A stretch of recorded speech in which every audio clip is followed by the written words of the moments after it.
Hey guys, Sam Sabourin here with Between the Bumpers Gym in Stittsville. Just wanted to take a couple minutes today to talk to you guys about the importance of the squat and how to squat properly. So, the big points of performance that we're looking for when we are squatting are: where do our feet sit? Should they be turned in? Should they be rotated out? Should they be straight? What should our feet look like? Now, when we're squatting, there's no right or wrong answer. We just need to understand a couple consequences of setting our feet up in different positions. So, the gold standard position for squatting would ideally be feet straight ahead. Reason being, this gives us the most control of our hips and our knees. It has the best transfer to exercises like running and jumping, and ultimately it's one of the safest positions that our feet can be in when we're doing activities.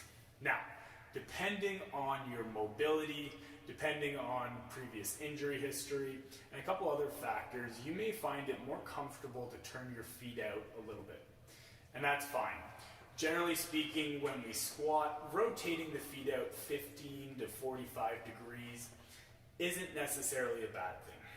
But what we need to understand is the more we turn our feet out when we squat, the less control we have in the hips and the greater the risk of injury in the knee joint, okay? So ideally, I want to set up straight, but if that causes pain and impingement in my squat, I can turn my feet out a little bit, okay? So that's step one.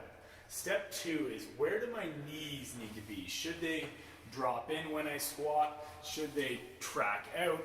Or should they be straight over my toes? Again, there's a little bit of nuance here, but generally speaking, we want to avoid the knees collapsing in. We call this a valgus knee position.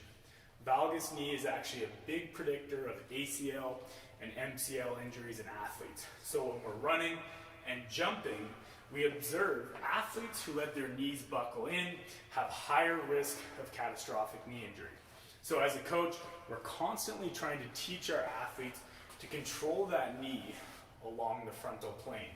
So when I'm squatting, ideally, I want to get my knees not over my toes, but outside my toes. So I should almost think about driving the knees out as I descend down into my squat. This is going to create stability in the hip, the foot, the ankle, and ultimately the knee joint, okay? So when you're squatting, you should almost think about trying to actively drive those knees out.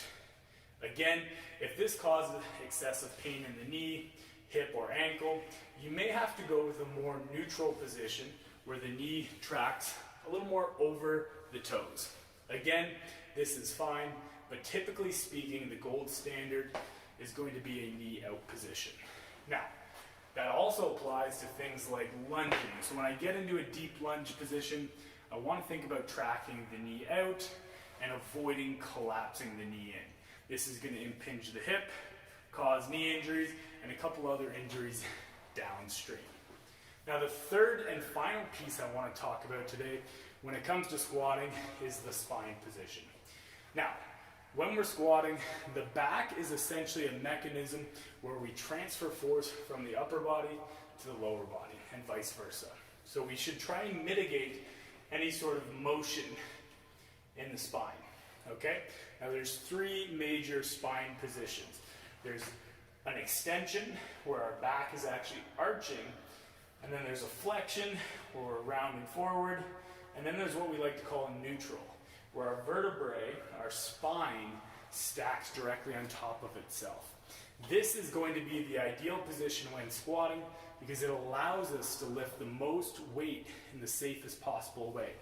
So when I set up to squat, I want to avoid that overextension, and I do that by bracing my abs, and that's going to pull my pelvis forward, and it's going to pull my ribs down. The second thing we need to do is drive those knees out. When we drive the knees out, it helps to stabilize that lower back and keep you from overextending and even overflexing. So again, when I set up to squat, my feet should be straight or slightly turned out, abs tight. Then I should drop down and I should find that I'm able to control my spine a lot better. All right, guys, those are 3 tips that you guys can use when it comes to squatting. So again, foot position, knee position, and how to brace the core.